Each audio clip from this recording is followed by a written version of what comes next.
Today I will show you an action, adventure, fantasy film from 2020 titled Monster Hunter.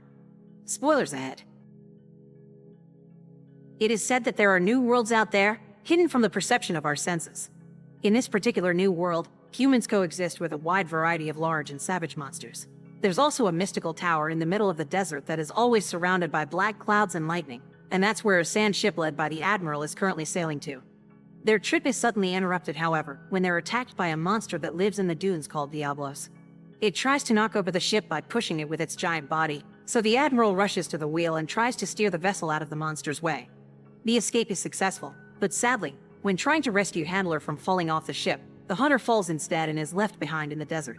On Earth, Captain Artemis and her security team formed by Lincoln, Marshall, Dash, Steeler, and Axe are searching for a missing team of soldiers in the desert. The only clues they have are a recording of their SOS message and the wheel tracks on the road that suddenly come to a stop, as if the vehicle that left them had disappeared in thin air. There are also some mysterious rock markers near the road with symbols they cannot read. Suddenly, a dark storm appears in front of them, moving at a frantic speed. The team gets on their vehicles in order to escape as the storm hits all the mysterious markers with lightning, making the writing on them glow up. No matter how fast the team drives, though, the storm is faster and soon reaches their cars, engulfing them inside a portal as the vehicles fall off the edge of a cannon. The cars are pushed by the wind, they roll and turn over and over, throwing the people inside off their seats. When they finally land and the soldiers come out, they notice the storm has backed off and is floating above a mountain area with various structures that aren't on their maps.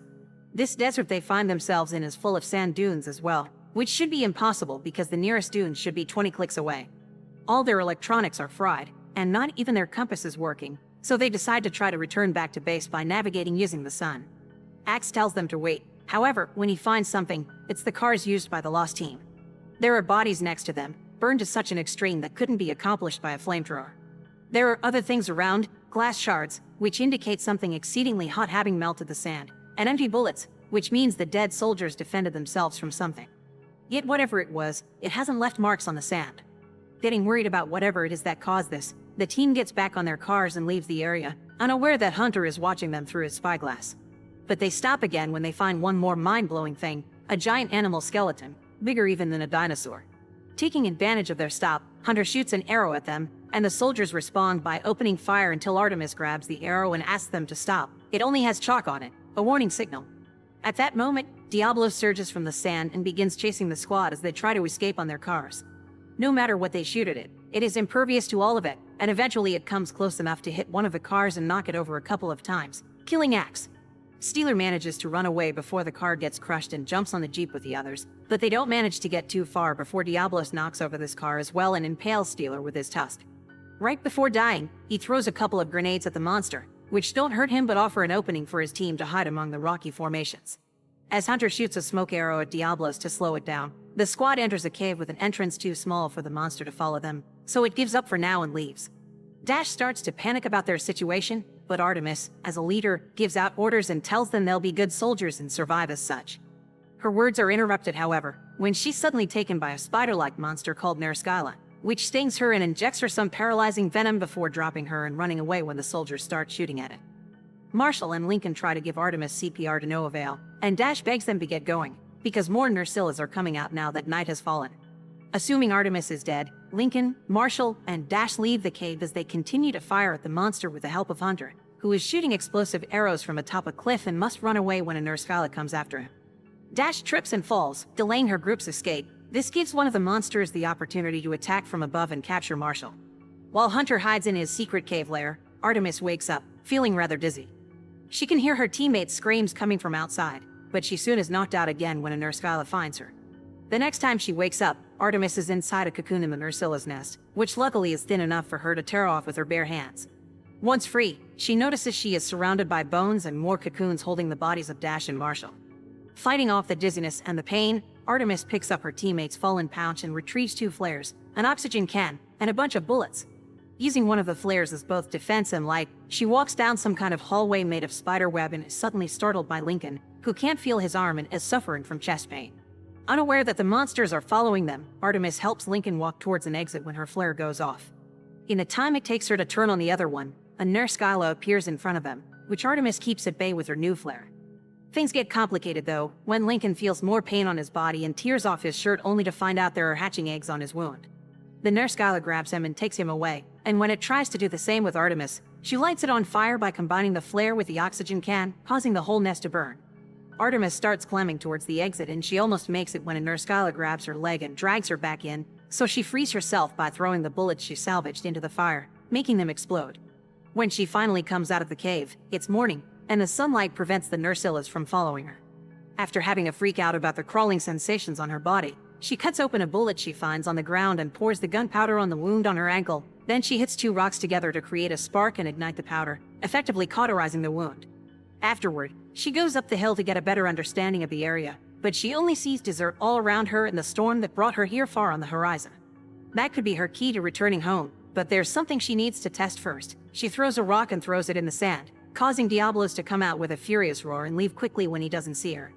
Artemis continues her exploration of the rocky area while Hunter follows her from afar and finds a shipwreck, which for a second makes her think she may find water, but the keg only has sand in them. When she enters the remains of the ship, she's jumped on and grabbed by Hunter from behind, but she reacts quickly and begins a hand-to-hand fight. Both of them are incredibly skillful fighters that keep each other on their toes, but while Artemis manages to stab Hunter on his shoulder with his own knife, he still manages to overpower her and win the fight. After tying up her hands, he takes Artemis to his cave lair, trying to make her walk faster before night falls and the spiders come out again. Artemis falls to the ground and picks up a glass shard without him noticing before she's picked up again and taken away. At the cave, Hunter drinks some water from a special contraption he made and eats moss from the rocks, but he doesn't share anything with Artemis, and when she tries to talk, he makes her stay silent because the Nursillas are outside, trying to dig their way in. Afterward, Hunter makes a special salve for the stab wound on his chest and prays to two little figurines he carries with him, unaware that Artemis is only pretending to be asleep and is actually working on cutting the ropes on her wrists with the glass shard. The next morning, Hunter goes out to check on the storm and the monsters, and when he returns, he doesn't find Artemis where he left her, falling for her ambush. After hitting him and tying him up, she tries to drink from his water, but he kicks off the contraption so she can't have it. They cannot communicate because they speak different languages, so Artemis responds by destroying his little altar, which makes him furious. Hunter jumps on her and they begin to fight again, and all the moving around and rolling takes them out of the cave.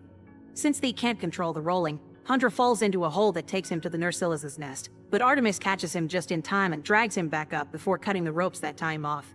Trying to show she isn't his enemy, she offers him some chocolate as a peace offering, which he tries and loves the taste of.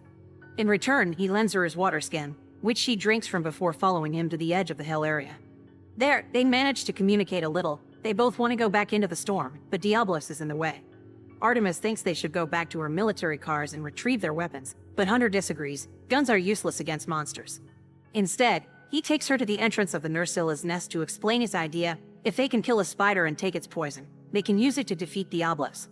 Artemis agrees, calling it using a monster to kill another monster, and reluctantly accepts to be bait. As the sun goes down, she moves to stand in the middle of the rocky area and sings an army song to attract a Nurse Skyla's attention. The plan works, and when a spider shows up, Artemis runs in the direction of the trap they had set up. The Nurse Skyla steps on a rope that captures her, and Hunter uses the chance to jump from above with her giant sword and cut its head in half. They also cut off its stinger, which they take back to the lair before more Nursillas come after them. At the cave, after sharing a little silly moment, Hunter explains to her that the figurines represent his family, who are now dead.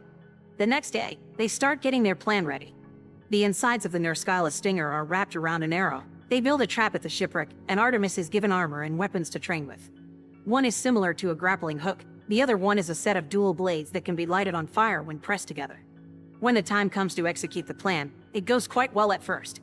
They release a makeshift catapult that sends a keg flying and it lands in the middle of a dune, causing Diablos to come out at a safe distance from them. Artemis and Hunter start running towards her army vehicles with Diablos chasing after them, but they are forced to stop when the monster hides under the sand. Hunter decides to act as bait while Artemis goes to retrieve her weapons, but during his run, he accidentally drops the pouch with his family figurines. When he comes back to pick it up, Diablos take the chance to come out and knock him off. Hunter wastes no time and shoots the venomous arrow right into its eye. This enrages Diablos and makes it go faster after him, but Artemis distracts it by shooting the car's machine gun. Diablos is starting to feel dizzy because of the venom, but bullets are still not enough to hurt it, so it comes closer and knocks over the car after Artemis hides in it. The monster continues to follow her when she gets out, and Hunter takes advantage of this distraction to jump on its head and impale his sword in the middle of it. Sadly, it doesn't go deep enough. so Diablos shakes him off his body and sends him flying until he hits the other car. There's still a chance to finish it though, so Artemis shoots her hook at Diablos' head so when it moves, it raises her with it, helping her land on top of it. She pushes the sword and finishes what Hunter started, effectively killing Diablos at last. Since Hunter is still unconscious, Artemis picks up as many supplies as she can find from the cars and cuts off a piece of the monster's hard skin to make a makeshift stretcher and drag Hunter across the desert with her. After many hours, the wind starts picking up and gets them in danger, so Artemis puts up a tent around them and uses the emergency army kit to keep his heart beating. The sandstorm eventually goes away, leaving them buried in sand, but thanks to the tent, they both survive and easily get out of the resulting dune. After another long walk, Artemis and Hunter make it to an oasis, so they decide to stop to take a break. The area is populated with tortoise-like creatures called Apsaros, which Hunter explains are herbivores, so they don't need to fear them. When Artemis comes closer to the water to drink, another monster called Cephalos comes out of it to attack her, but Hunter kills it with a swift swing of his sword to later roast it over a fire. Night falls after the pair have had their dinner, and they are startled by a sudden fire burning the oasis. There's another monster attacking, one bigger than all the ones they've seen so far, Rathalos, a fire-breathing wyvern. A group of scared Apsaros comes in a stampede, trying to escape from Rathalos, and Hunter manages to sneak away, but Artemis falls to the ground in the middle of them. She thinks she's going to be crushed when suddenly, a figure appears in front of her. It's the Admiral, swinging a sword on fire to keep the Apsaros from coming closer. Artemis stands up and activates the fire on her dual blades to follow his example while Hunter makes it to the edge of a cliff. He also almost gets run over if it wasn't for Handler, who appears hanging from a rope to pick him up and take him away from the edge. When all the Apsaros are gone, Artemis thanks the Admiral for his help, and he surprises her by speaking English right before knocking her out with a punch. She wakes up moments later inside a cage in a ship while the Admiral's crew watches her. They're sent away by Hunter, who obviously feels guilty about her confinement, but there's nothing he can do about it. After he's gone too, Artemis notices there's a hatch on the floor of her cage, so she uses the bench to destroy the lock, open the door and sneak into the kitchen. When she tries to steal a knife, she's startled by the Admiral's cat-like companion and official chef, the Palico, who doesn't let her take anything. It is then that Hunter arrives with good news: Artemis is free now. He takes her to see the Admiral, who apologizes to her for the misunderstanding and removes her shackles before explaining why he did so in the first place. The Admiral is afraid of her world and what it could do to this one. Artemis isn't the first one that has crossed over, and it was from previous visitors that he picked up her language. The thing responsible for all this is the Sky Tower, which lies at the peak of the mountain surrounded by the storm. It's a remnant of an ancient civilization, pretty advanced and dangerous. These ancients knew how to travel between worlds, but they're extinct now because technology turned on them, and the Admiral suspects Earth may have something to do with it. They're on their way to investigate the tower, but Rathalos is a dangerous obstacle. The Admiral proposes that if Artemis helps them defeat them, they'll help her get home in return, so of course Artemis accepts. The crew leaves for the mountain at dawn, and they make it to the tower after a long, arduous climb. The Sky Tower is standing on lava, and they think that's what powers it, allowing it to control the storm and create a gateway to her world which looks rather unstable. As soon as they take some steps towards the tower, they find glass shards on the ground, meaning Rathalos is close. After the Admiral reminds them the wyvern is weak right before it breathes fire, the team splits and gets ready to fight. Rathalos burns some of the members of the crew before landing between them and the tower. The Admiral is the first one to go after it, with Artemis and Hunter following him closely, all of them having their weapons on fire to be able to do any damage. Other crew members try to help as well, but Rathalos pushes them away while the tower starts lighting all the special markers around it, matching the ones Artemis had seen in her world. While they do manage to land a couple of hits, their damage isn't enough to take down the creature. Rathalos chases Artemis with fire until she's forced to jump off the cliff, only to fall into a portal and land back in her world. An army rescue group appears to help her, claiming they've been looking for her unit for a while. After putting her on a stretcher and taking her to their plane, they take off, but they don't manage to go too far. The storm appears above them again and Rathalos comes flying into this world.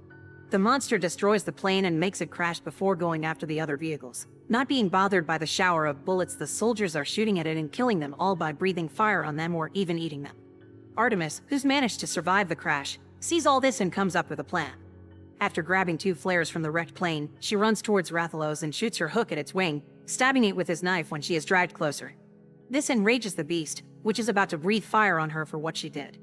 Artemis uses this chance to light the flare on fire, burning her hand on the process, and tosses it into Rathalos' open mouth, burning it from the inside.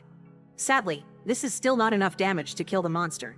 It raises again, ready to attack Artemis, but it's interrupted by Hunter, who starts shooting some of his explosive arrows. One of them manages to get inside Rathalos through a wound left by the flare, and this is the final hit needed to kill the beast at last.